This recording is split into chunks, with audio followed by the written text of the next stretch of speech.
Почнете од почеток со Бони Сала.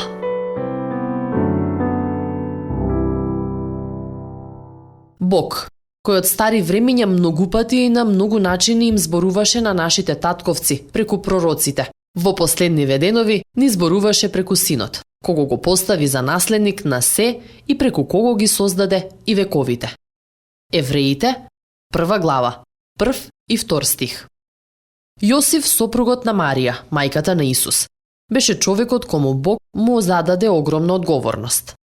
Бог го одбра да се ожени со бремената Марија и да биде земниот татко со кој порасна Исус. Божите многу конкретни упатства кон Јосиф дојдеа преку соништа.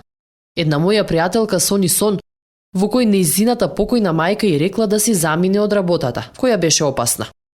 Дали Бог ми зборуваше преку мојот сон, се прашуваше таа. А одговорот е можеби.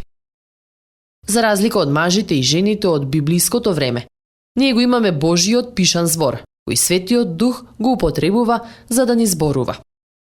Светиот Дух живее во Исусовиот следбеник и секако може да ги управува нашите мисли, дури и нашиот сон, но водството на Духот никогаш нема да му противречи на Словото.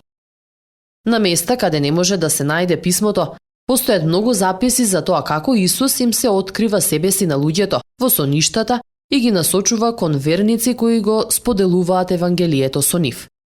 Меѓутоа, со писмото и со мудар совет, повеќето од нас не мора да правиме нешто необично за да чуеме од Бог.